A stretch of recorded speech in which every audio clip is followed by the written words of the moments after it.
Welcome to another week of Instigating with Clarkey and Drury, and we're very pleased to be joined by a friend of the show. You know this guy. You see his NHL content, particularly for Bleacher Report Open Ice. Of course, hosting the Blue Crew pod as well. Rangers fans, you got to dive into that, Ryan.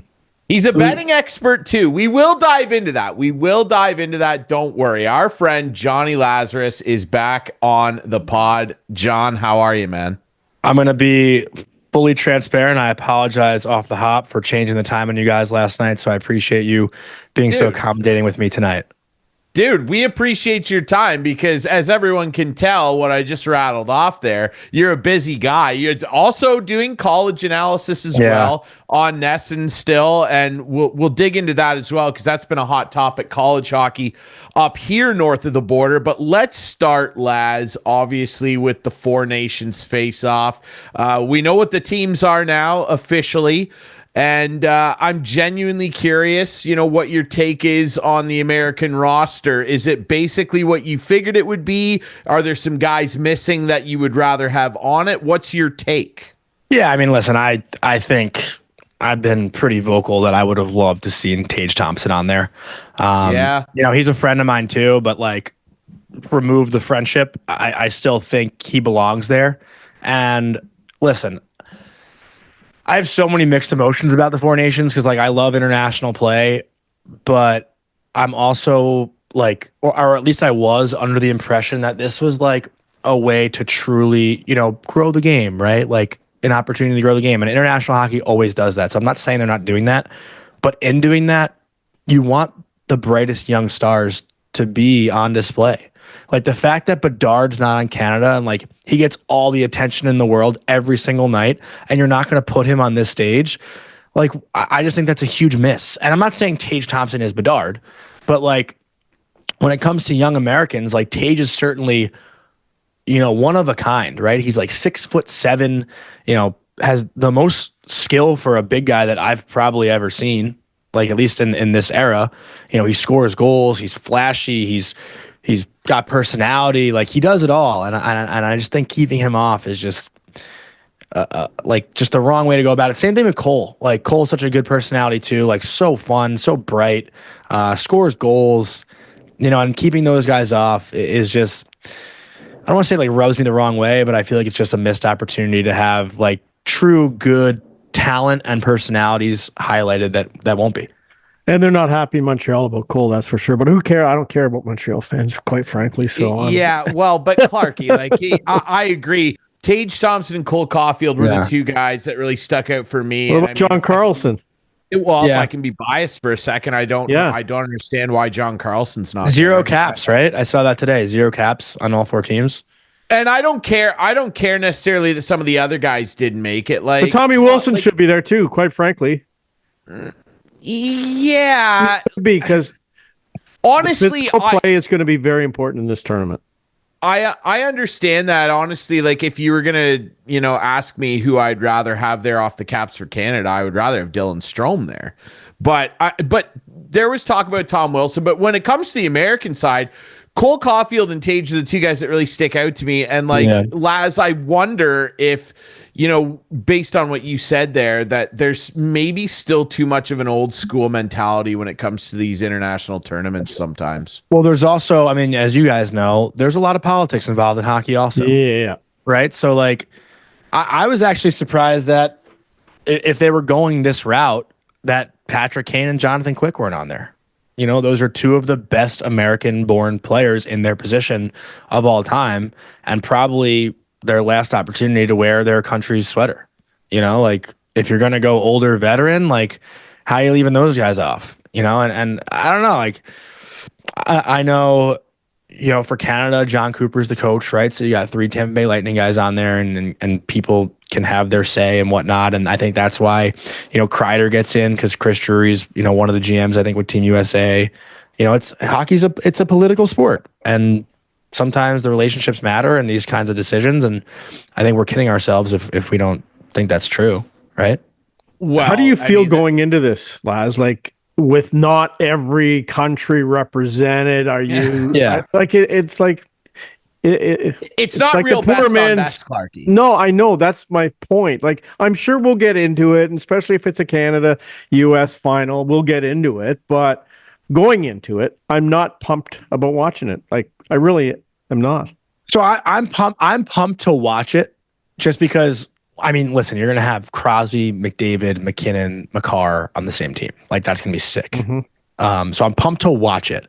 But, like, do I think, will there be real bragging rights after? Like, right. Sure. Like, I know the Americans will rub it in Canadians' faces, and if we win, just like you guys will if you win. Like, we're not kidding ourselves here.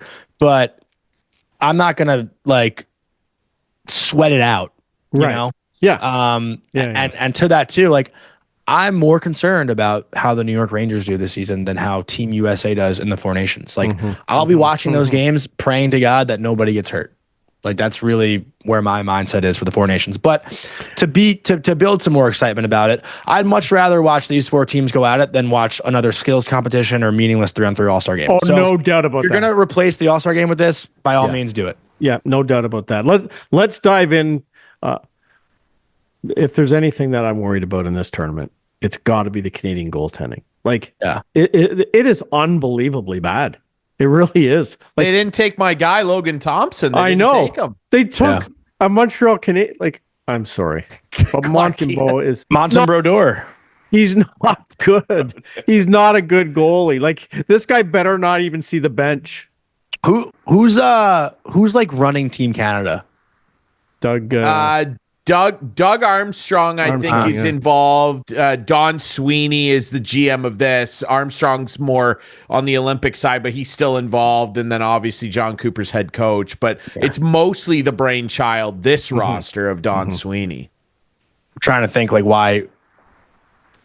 what the connection would be, or why Montembeault? Yeah.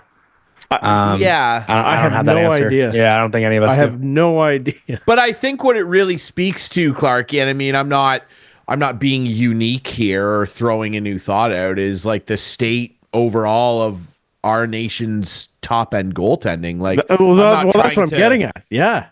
I'm not trying to tear down Jordan Binnington or Aiden Hill, or like, we're talking about two cup winners there. Yep. But when you compare it to the pedigree, certainly of, all three other nations, particularly your American squad, Laz, like, Canada has the worst goaltending at the tournament just on paper. Like, no straight question. Up. I actually want to, I'm looking at my phone right now because I want to pull up this exact quote last year. I got a great quote from Louis Domingue, who started for the Rangers last year in a game against, I guess, Minnesota. Is that who Flower was on last year too? Yeah, Minnesota. Yep. So Marc-Andre Fleury skated over to Domingue stretching and warm up last year, like at the red line, gave him a fist pump. And this was the quote that Louis Domingue said. It's actually something that everybody should listen to. He said it's pretty rare that two French Canadian guys get to play against each other nowadays in the NHL. So let's give them a good show. Like, and that's to your point. Like, think about 20 years ago, the goalies, right? It was a lot of French Canadian, like Brodeur and Fleury and Waugh, all these guys were Luongo, the best ones in the league, right? So I don't know what's changed, but I thought that's like one of the highlights of my career, honestly, just like getting that from Louis Domingue. Like, it was very emotional, and actually witnessing that happen with my eyes. And, I feel like for you guys, just like, growing up, seeing less and less French Canadian goalies, like, it's got to be a bit of a weird state of hockey up there. It's a topic of frequent conversation for sure. And I mean, it even trickles down to the World Juniors. Like, there used to be constantly like 6 or 7 guys that were in contention for that team, and now it's 2 or 3, and they throw a third guy in there. Like, goaltending as a whole in this country right now, like, I don't like to say, the S word, like summit, but we're getting close, Clarkey. Like, because every time you turn around, at least every time I turn around, that guy's really playing well this year. American goalie. Look at the league. 2 really good American. Think about the Russian goalies. You got Vasi, Shesterkin, Sorokin, and who's the fourth? Bobrovsky. Nuts. And then you throw their lesser, quote unquote, lesser guys into the mix. Even they got Askarov on the way. Yeah. Samsonov. Don't even go Samsonov. Whatever you do. Don't even go there. Well, but on that note, though, Clarkey, and we've both had our issues with Ilya Samsonov, respectively, he'd probably make Team Canada. If he had a Canadian passport, both Leaf goalies would make Team Canada. Yeah, they probably would. 100%. They're both better than Montembeault. They probably would. Yeah, but Bain to start, right? Oh, I would think so. Yeah. Yeah. See, do you guys have a problem with them not bringing Fleury? I would rather have seen Fleury than Montembeault. Me too. He's better. Like he can talk to these guys. He can share his experiences. And as a third goalie, like hopefully Montembeault doesn't see any time. But even just for the entertainment value too. Like, is there that not too? A guy, for sure. Keep things a little light. You know what I mean? Like, yeah, 100%. I agree with that. Yeah, it'll be interesting. Like I'm gonna watch. I'm looking forward to it, and it'll be cool to see all these star players play. But yeah, a lot of topic of conversation on both sides of the border. That's for sure. I want to dive in. Go ahead, Laz. I feel like all the excitement was just around the roster, and now the rosters are out. No one's excited anymore. Yeah, no one cares. Like it's just for me, I'm just like, bring the World Juniors on. Like, let's get to the World Juniors. And boy, you talk about politics in hockey, like some of the guys that didn't get invited to the Canada. How's Michael Mesa not at the like, for God's sake? Anyway, I digress. Yeah. I want to dive into the topic du jour in the city that means the most to you, Laz, and the team that means the most to you. Man, oh man. At the start of the year, it looked like the ho-hum New York Rangers just doing their thing, racking wins up. Things have turned, and Chris Drury is really at the heart of that. Cousin Chris is not making people happy down there. I need you to tell me, as an analyst and as a diehard Rangers fan, what is the temperature like among the fan base? Because when he came out and publicly basically made it, known to everybody, including all the GMs, that Trouba's on the block, Kreider on the block. Like, what's going on down there, man? How are we feeling? Well, there's two hats to put on, right? Because you ask the analyst, you ask the fan. I'll give you the fan. Because I feel like where most Ranger fans are at right now, I don't even think they're rooting for this team to start winning. I think the answer has been made. I don't know what the right phrasing would be there, but we have the answer, I guess, essentially. We've watched this team. We've believed in this team for the last 3 years, even though the first year was kind of a fluke. We shouldn't have believed in them, but, I digress. They had a magical run, and we're at the point now where I think collectively everyone agrees that this group is not good enough. So if they go on and win, it's not going to feel like we're getting ramped up for something that could happen, because we all have seen the story end before. You run into Tampa Bay, who's much better. You run into Florida, who's much better. We'll skip the Devils part, whatever. But I think right now people are kind of not rooting for it, but are on board with the disaster and they want change. And I think that is just the temperature of it. Like, what we have isn't good enough. There's no answer for it, and we won't accept anything unless moves are made. I think that's where the fans are at right now. Laz, why aren't they good enough? Ryan. Why aren't they good enough? I mean, what is it? Listen, I have so many thoughts, and I just did a different Ranger show actually, and here's what I'll say. Like, the last 4 years, the problem has been the same. The 5-on-5 has been an issue. They're not good at defending against the rush. They don't generate enough at 5-on-5. They've been called power play merchants. They've been called a team that gets bailed out by their goaltender. All true. All of those things are true. But I've also watched a lot of teams that are good at 5-on-5 that don't get bailed out by their goalie and whose power play doesn't come up when they need it to. Look at the Dallas Stars last year. Series against Edmonton, they get 5-on-5 play. They get goaltending. Their power play doesn't score a single goal in that series. They lose to Edmonton in 6 games.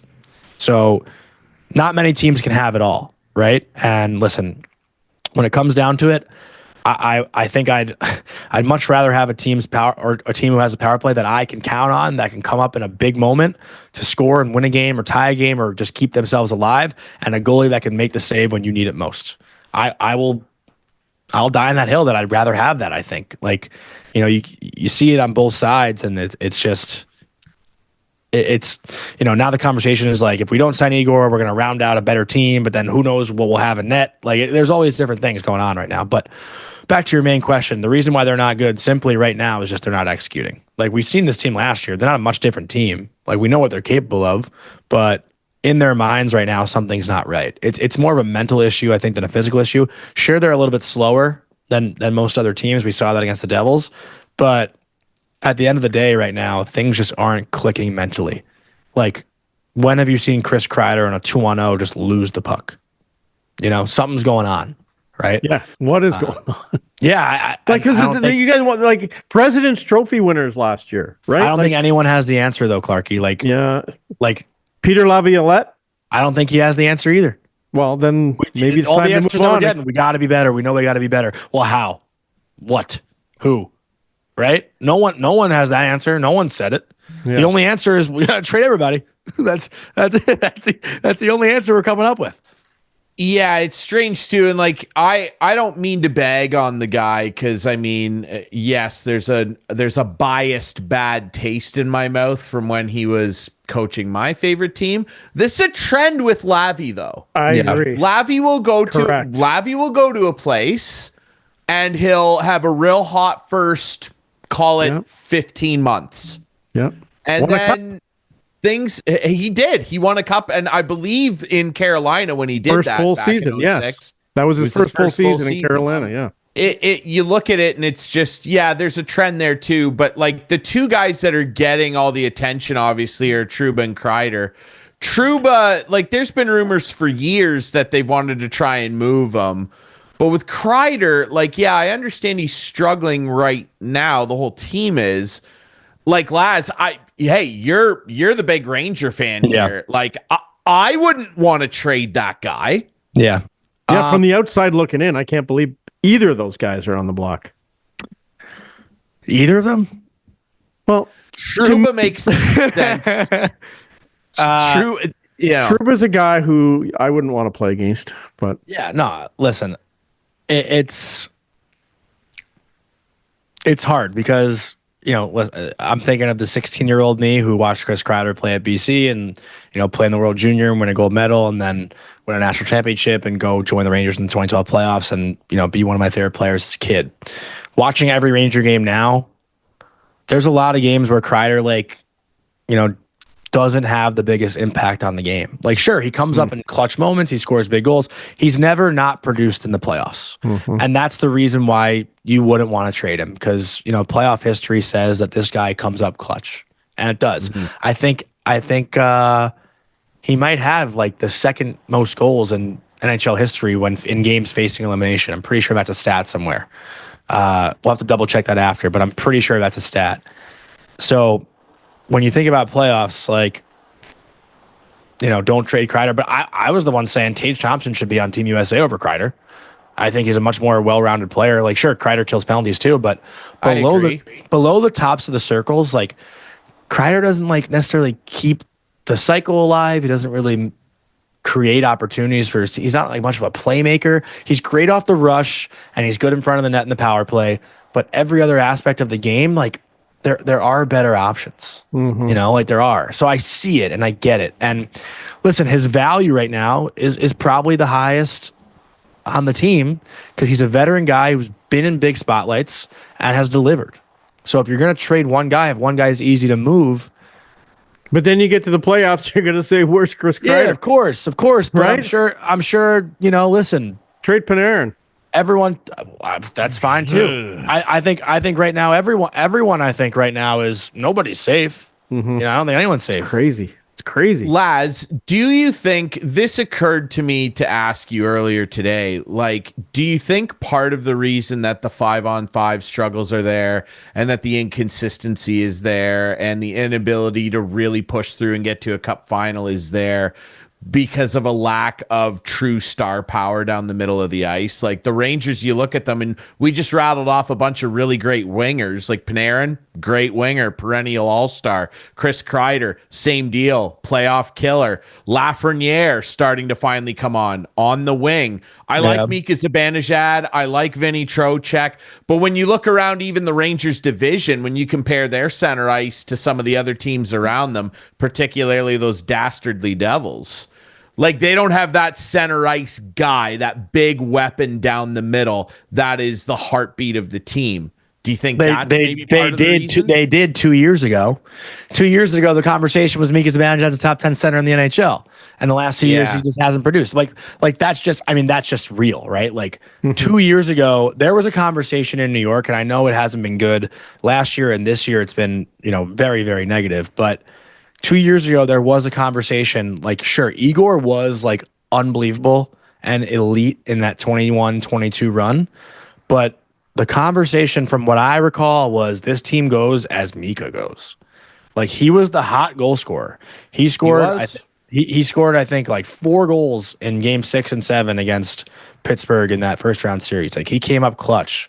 Like, this guy was automatic on the one-timer. Like, it was Ovechkin's one-timer and Zibanejad. Like, it was 1-2. Maybe Pasternak's in there also for righties, for right-handed shots. Like, when you talk about guys in that top of the circle in the power play, Mika was right there. And I don't know what has changed, but he is no longer there.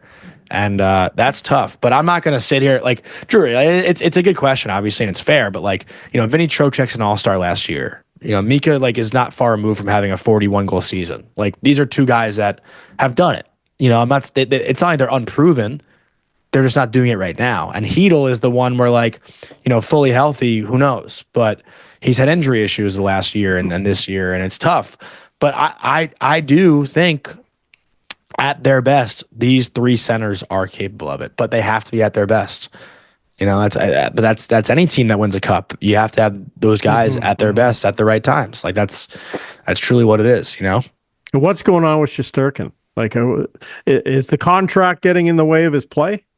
No, I think he's constantly just left out to dry.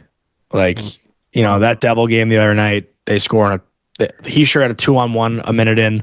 Then Bratt gets another 2-on-1 shortly after. Then Jack Hughes gets a 5-on-5 breakaway. Then Bratt gets another shorthanded breakaway, all within the span of like 8 minutes. And that's just how these games go. Wow. And listen, the first 9 games, Shesterkin's numbers were like, I think he had like a 2.62 goals against and maybe even better, 2.22 goals against and like a 9.33 save percentage. Like, elite numbers. Last 9 games, it's like a 8.82 and like a 3.93. But the gameplay has all been the same. Like, he's at some point. I saw a stat earlier. I heard it somewhere earlier. The Rangers have allowed like 150 inner slot shots, which is the most in the NHL. Like, at some point, those are going to go in, right? Like, you can't point the finger at the goalie right now with what's going on in front of him. And the other side of the argument is, well, if he's asking for $12 million, he's got to come up with those saves. And then my counter argument is, well, don't you think he's asking for that much money because he's doing this much, because he's facing this much? I just made this example on the last show I was on. If Austin Matthews was asked to play 35 minutes a night, you think he'd ask for more money? Probably. Yeah, you're absolutely right. I still personally think he's worth what he's asking for. I mean, like, look, best goalie in the playoffs in the last 3 years. It's the playoffs. Nobody else I'd rather want.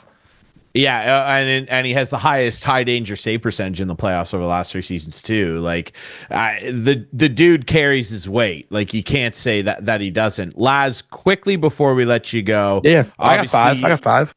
Obviously, you do a lot of college analysis too. You love your college puck. Obviously, lots of changes in the NCAA with them and the CHL changing the eligibility rules. The Guelph Storm, the team that I call games for, just had a kid come up who's a Penn State commit, Lev Katzen. There are guys coming up here that are now, not afraid to be a part of the program because they're not going to lose their NCAA eligibility. What was your overall take on the rule change? Do you think it's overall a net positive? Because I kind of do. So hard. Like, yeah, a net positive for who? For the CHL for sure. Yeah. Net positive for the CHL, probably a net positive for NCAA also. But for kids like me, nothing but negative. Like, I was not a highly touted recruit for D1. I played in the North American Hockey League, so I was like tier 2 technically. And, the tier 2 leagues like BCHL, NAHL, those leagues are now going to turn into Division 3 recruiting leagues, right? Like, because you're making the pool that much bigger for more elite talent to have the opportunity to go play Division 1 college hockey. What does that do for the American kids playing tier 2? It ruins their chances. So, thinking about it, if I was, 17, 18 right now, I'd be pissed. I'd be furious. But being a college hockey fan makes it a little bit more entertaining, I'd say. But hopefully these leagues and everyone, and it starts with the NHL, hopefully they can work together to make the CHL and like the USHL and all these junior leagues in North America come together a little bit and make like one international, just elite league. I think it would make recruiting so much easier. I think it would make junior drafting that much easier. Because listen, like OHL teams, are you going to draft an American guy, let's say, who is committed to like Penn State, for example? Like, are you going to draft one of those guys if he's American? Like if you're in the CHL? I mean, that's what I mean. Well, and maybe I'm trying to think because that could be confusing, but like if it was a first round pick, sometimes, those elite talent would rather go to the OHL, play more games in college, and then like go pro. But now if everyone's end goal is to get to college, it changes things, right? I think that's what's happening. So the elite kids will probably play junior from like 16 to 19 or 16 to 18 and then go off to college, right? Like, I don't know. I have a lot of thoughts about it, but from the American side, it feels like we were almost winning the battle because the best Canadian prospects were coming down here to play in the USHL and then go to college. And now we're just kind of giving that up. Like that's been the point of like, Celebrini and Fantilli and these Canadian kids who came down here to play junior and then go to college. There's no reason for kids like that to come down here and do that, where they can just stay in the CHL and then go play college. Yeah, it's a double-edged sword. Like I've heard a lot of people up here saying, "Oh, it's great, it's great." I guess so from an entertainment perspective in the CHL, because kids like Lev Katzen, who was supposed to be a first-round OHL talent but was picked in the 5th round because the Storm took a flyer on him, not sure he would come. Now with this rule change, they know that they can come up here with no repercussions and go play NCAA hockey. It's an interesting conversation, Laz, for sure. And we appreciate your time as always. We're pulling for your Rangers, man. I mean, I'm not really, because you're in the same division as my guys. We really are. But we love you, Laz. So but we is it more fun when the happy. Rangers are good? Is it more fun? Like I always root for the Leafs. I think it's way more fun when the Leafs are good. I want to. Here we go. All I want is a fucking Ranger Leaf conference final. That's all I want. It'd be sick. I do too. It would be an incredible. It would be incredible theater. It would be original 6. Oh my God, 2 big cities. That would be a lot of fun, awesome. Man. And Laz, it's always fun to chat with you. Thanks so much for your thoughts, man. Blue Crew Pod, all the Bleacher Report Open Ice stuff. Follow Laz on Twitter, and if you're a Rangers fan, you got to tune into the podcast as well. Thanks for doing this, buddy. Thanks, Ryan. Thanks, Clarkey. Appreciate it, boys. All right, Laz. Thanks very much. When we come back, lots to still talk about, including the ongoing curious case of Juan Soto. Is he coming up north? Is he going to Beantown? Is he staying in New York, but maybe not as a Yankee? We don't know. Maybe he'll be a Blue Jay. I highly doubt it. But Clarkey and I will touch on that next.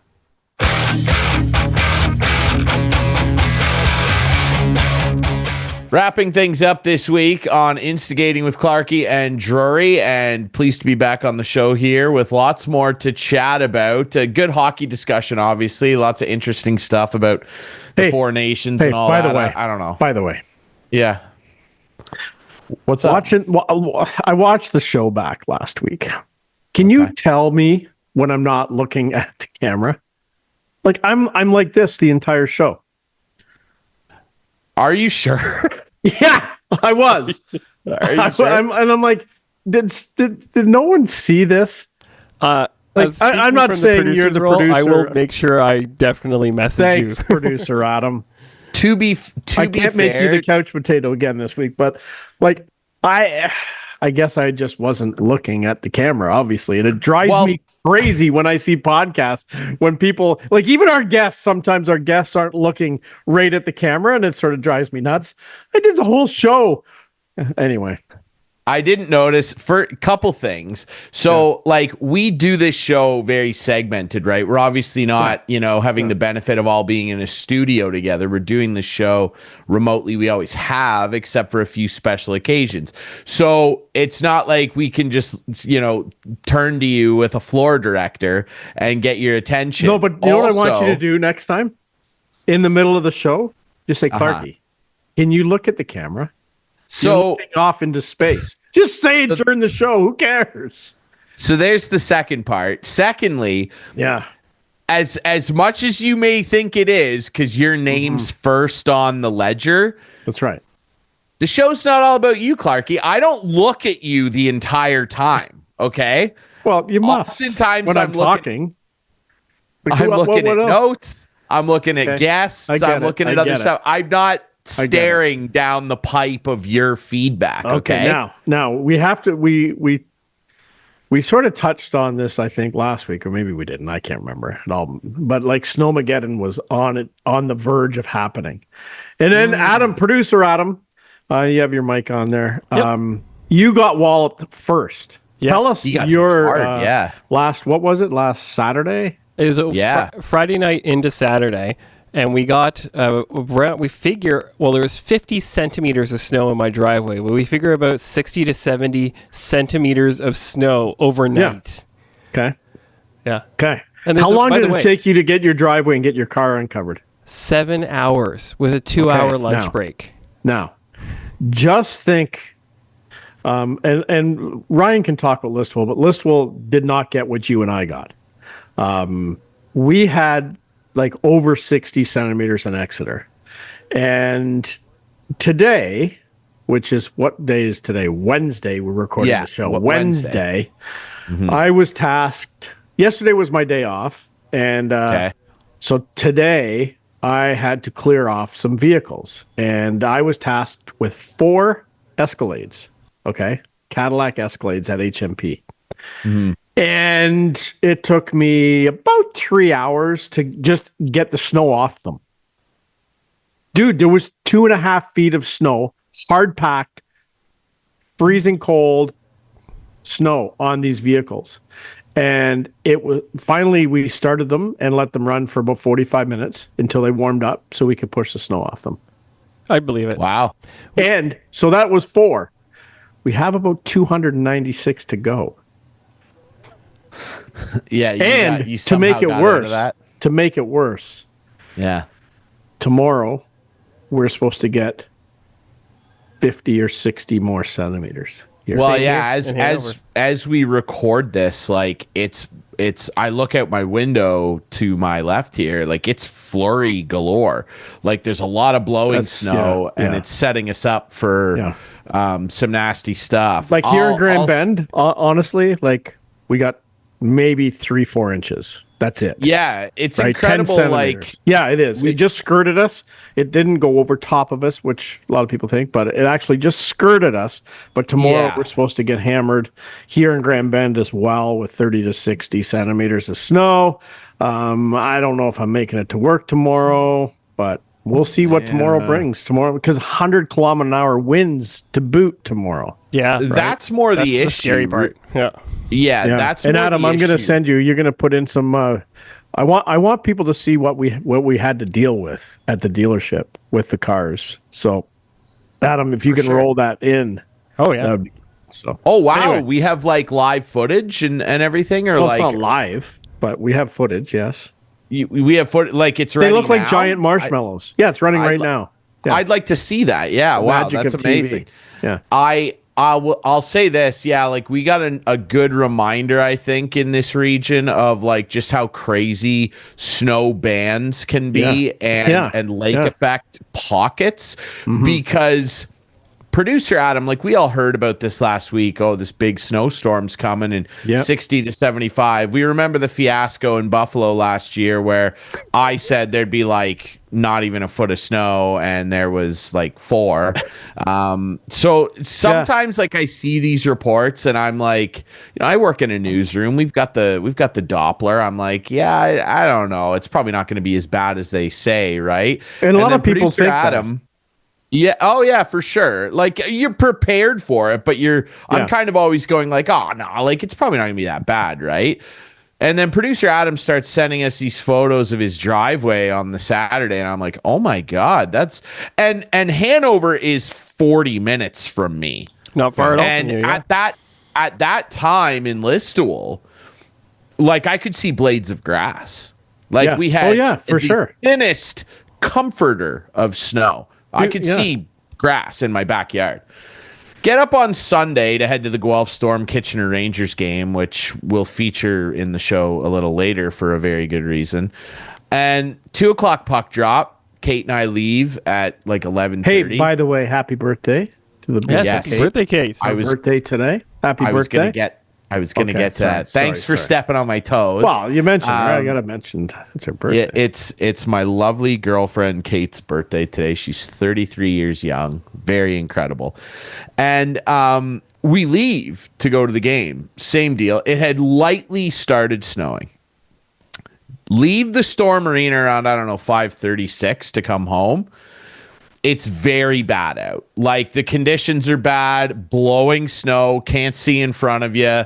We drove home. I mean, that's an hour from my front door to the parking garage at Sleeman Center. Yeah. Barring bad traffic in Guelph, it's an hour, if not less. Yeah. It took me 2 hours, 15 minutes to drive home. We drove 40 the whole way. Get into Listowel. Down Main Street, I live at the end of Main Street. There's a 2-foot deep drift of snow right in the middle of Main Street. There's the difference. That's a 2-foot drift. It's a drift. Yeah. Adam and I dealt with 2 plows- feet of snow and 5-foot drifts. That was the. Yeah. I get it. But- I'm not saying but you didn't get hit, but you didn't get as much as we got. Well, we were in the process of that, because then I get my way down Main Street to pull into our driveway.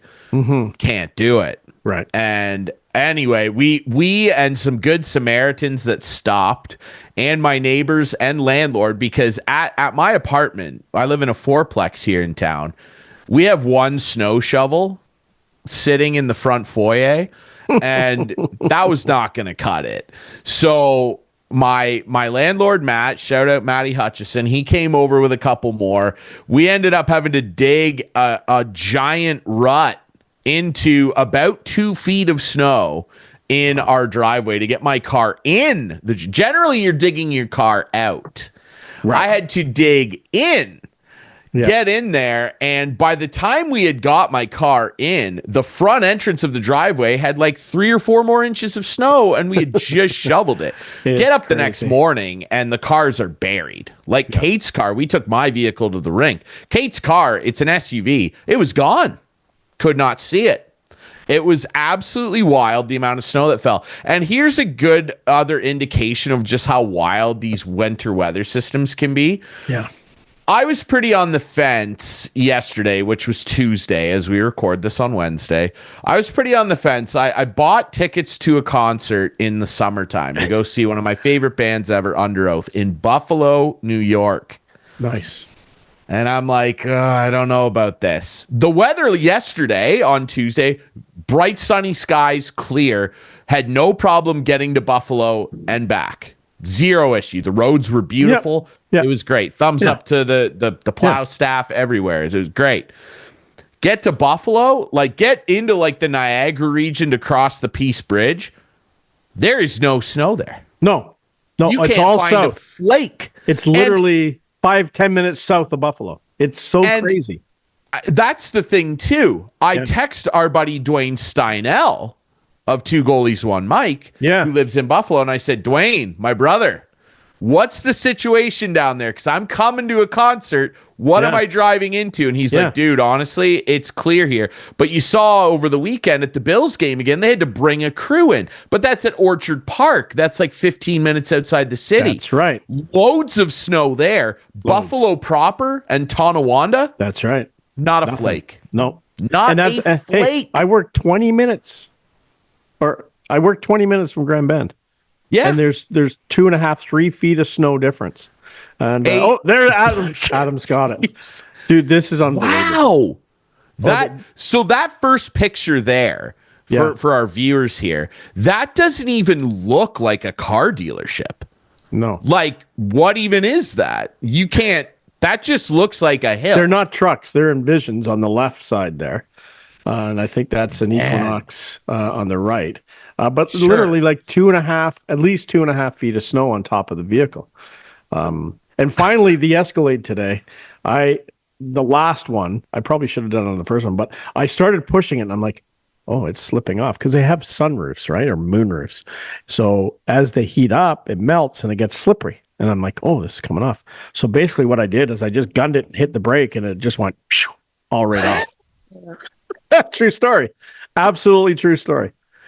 You did the lazy guy break shit. I like lazy that, guy. I was out there 3 hours. No, I know. Well, think of producer Adam. God bless. I mean, 7 hours there for 7 hours. 7 hours. Yeah, digging out one vehicle. Two vehicles. 7 hours. Vehicles. 2 vehicles. 1 dead battery and 20 liters of gas in my snowblower. And that happened to us too. Apparently yesterday on my day off, when guys were doing some of the batteries, like they sit there in the lot, right? So the batteries die, and so they had to deal with that as well. Anyway, if you guys aren't busy tomorrow, there's 200 and something more at HMP parking lot. Come on up, just help us out. We'll give you a deal on a car if you want.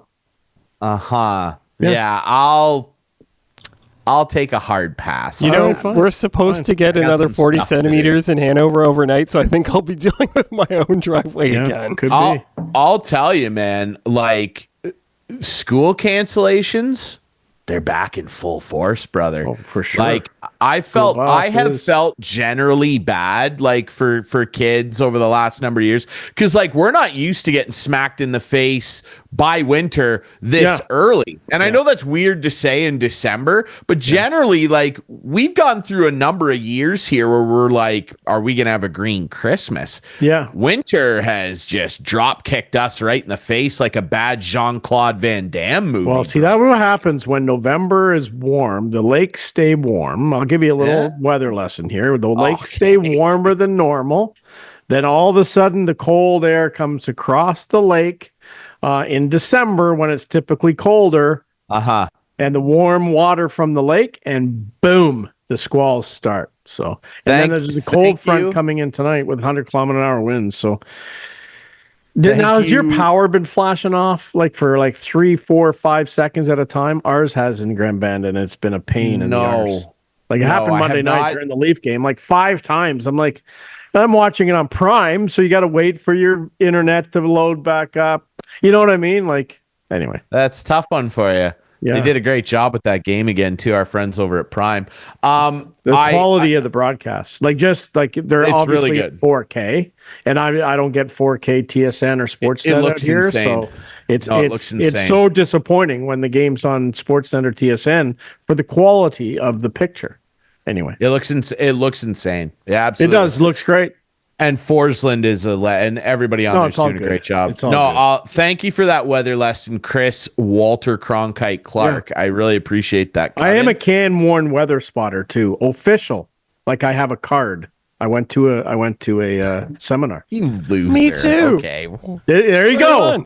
Anytime a guy says I have a card, I'm like, I do. I have a card. Really? I'm a can-worn weather spotter. And what I'm supposed to do if I do see dangerous weather, and if Adam is too, he would know. You're supposed to report it, like tornadoes and stuff, right? Absolutely. Cool. Yeah, I have a card. Okay, dude. You probably remember me and Lucy. You remember Lucy? Absolutely. And Lucy Tessa Muir, Cooper. legend. Remember Tessa? Yep. Absolutely. Me, Tessa, and Lucy went. We are all 3 of us are can-worn weather spotters. Well, they're not losers, but I mean, I don't know.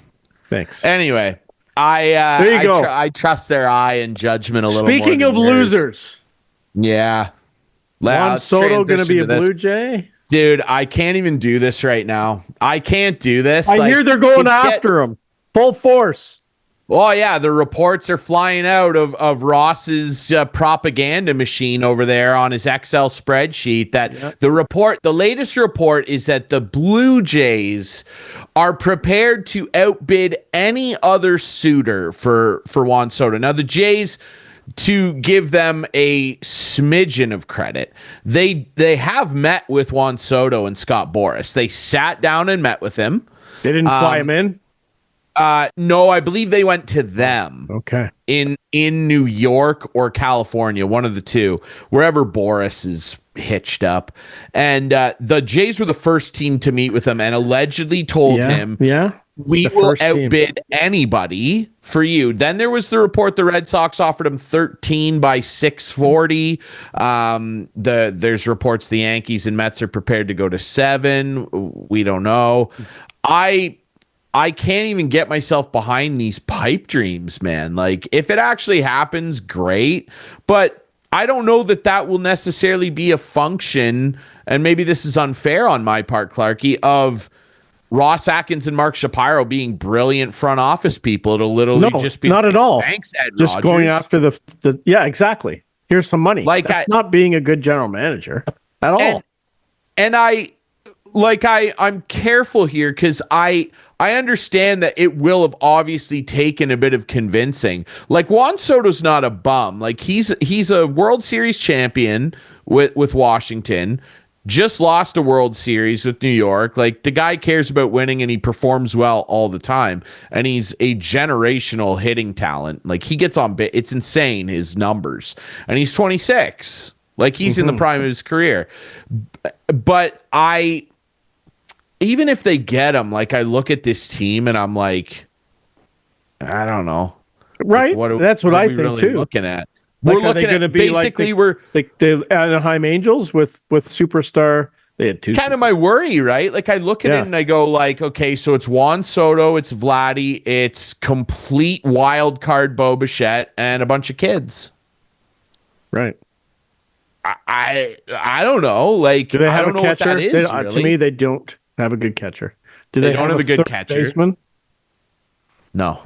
They don't have a third baseman. And Juan Soto, like, yeah, you can play him in they have right a bullpen if you want. Do they have a closer? Romano's going onto the market.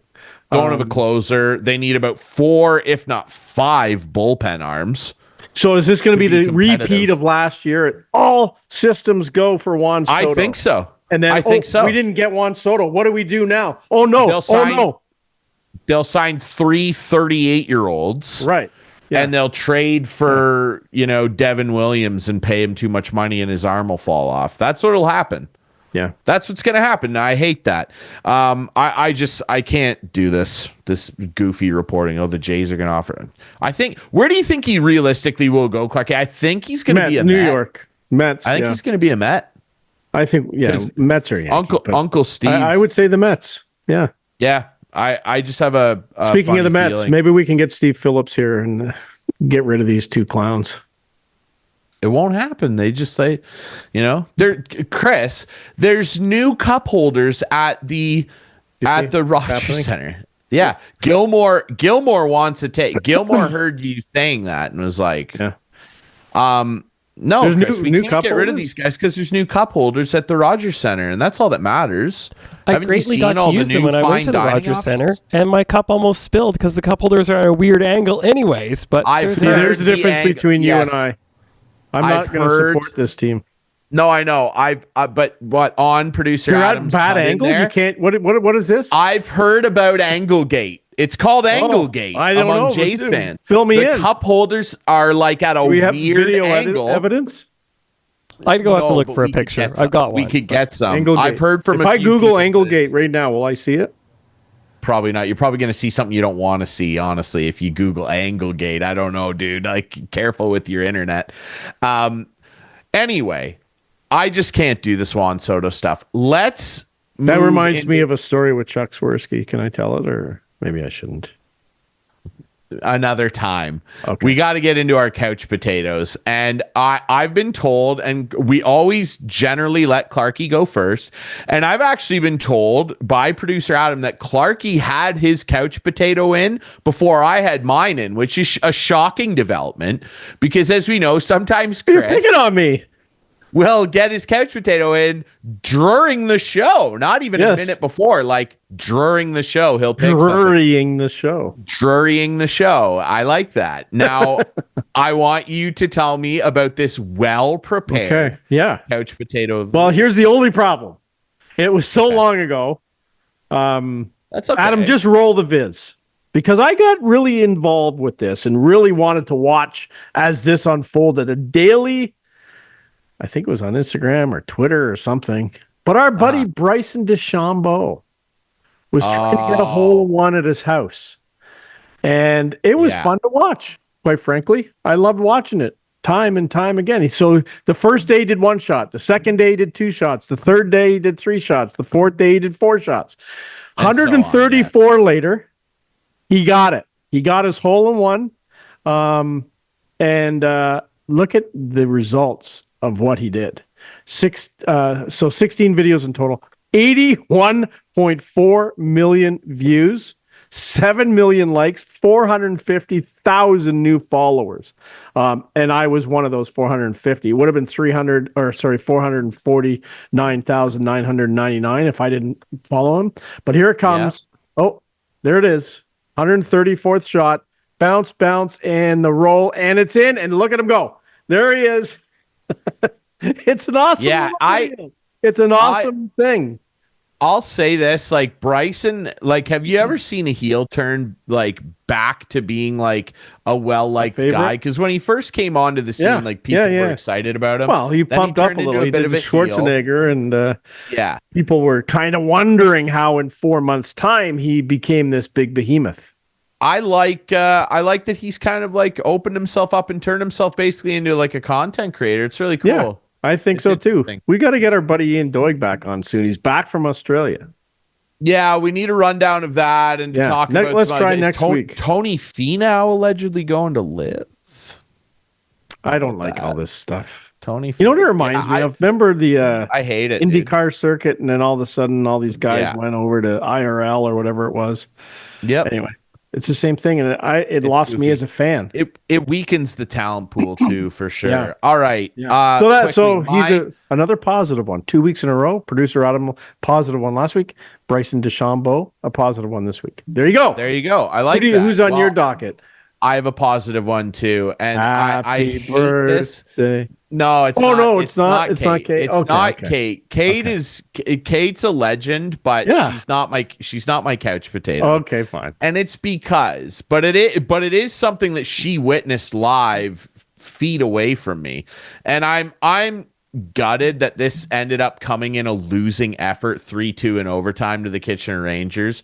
But I just need to highlight my friend Braden Gillespie, netminder for the Guelph Storm, for this insane save that he made. Producer Adam, go ahead and roll this. Fired in, just deflected wide. Gillespie down. Oh my God! Braden Gillespie just made the greatest save I've ever seen in my life. Are you kidding me? Now, there's a little luck involved, but it was a good save. Yeah, so, and that's the thing, too, is that, I'd love to make one like that. Boom. Nice. So he's on his stomach. This is a power play for the Rangers closing out the second period. He's on his stomach. He's dead to rights, and Luca Romano has him just beat, and he reaches that glove up. Yes, with a hope and a prayer. The amount of people that messaged me and were like, "You're an idiot if you think this is such a good save. It's pure luck." I'm like, that's why it's so insane. Yeah, for sure. Like, yeah, sure. I know. Whatever. People on the internet are so stupid, dude. I don't even know why. I got a quick little story before I go and smoke gold. Braden Gillespie, you're my couch daily week. I love BG. Cool. Good job. So, cleaning out the garage the other day. Sue and I were out there cleaning out the garage. And I came around. I had a pair of goalie pads and gloves, teal, black, and white, colors of the Fan 1430 when we launched. I got these pads, call them Forrester. They were Forrester pads back in the 90s, early 90s, mid 90s, because it's 1430, and I think we switched to 1430 in like 97. So anyway, 1430. And I saw them, and I'm like, you know what? I've asked Jenna if she wants them for the boys, and no one wants these things. I said, let's just throw them away. She goes, no, let me just post them and see if anyone wants them. What should I ask? I go, I don't care. Just give like $40, right? 2 sets of gloves. So Bauer gloves, Bauer reactors from the 90s, and also my Forrester gloves and pads. And Sue puts it on Facebook Marketplace and says, maybe someone can use these for street hockey. Well, apparently they're worth something. And I had no idea. I had no idea. Oh. We had people reaching out from Detroit, Michigan, from Saskatchewan, a whole bunch of different places, and offering big money. So I know I could have probably got more money, but I'm very happy with the $150 I got. So we posted it for $40 and I got $150. And I met the guy this morning and he said, you know what? I just collect these. And he goes, I'm a goalie and I love playing with these vintage pads. And he goes, they look like they were in good shape. I said, yeah, they're in good shape. I think he's going to flip the Bauer ones. There's a guy in Detroit, and Sue was talking to the guy, and he sent us pictures. He wanted us to ship them there. I didn't really. Sue didn't want to ship them either. But he's got probably, I don't know, nearly 100 pairs of red and white gloves, and these were red and white. The Bauer reactor ones were red and white. And maybe if I held on to them another 10 years, they would have been worth thousands, but I'm happy with helping a guy out because he obviously got a good deal. He drove up from London this morning. I met him. There you go. So there you go. Who would have thought gloves and pads from the 90s worth something now? Clarkey, the hockey art collector. How about that? That's good for you, man. Helping out the people. Yeah. Just a helpful guy. And making some dough. There you go. Just don't tell Colin Forrester. Yeah. I'm going to call him right now. I don't call him still. I still talk to Colin. Anyway. There you go. All right, everybody. We appreciate you listening to and watching the show. You can watch the show Friday nights at 8, Sunday nights at 9 with our friends on Whiteman TV. That's channel 6 for Whiteman subscribers, debuting on our YouTube channel Friday nights at 9. Follow us on social media at Instigating Pod. Catch the podcast version on all your favorite podcast apps. We'll see you next week for more Instigating. Take care.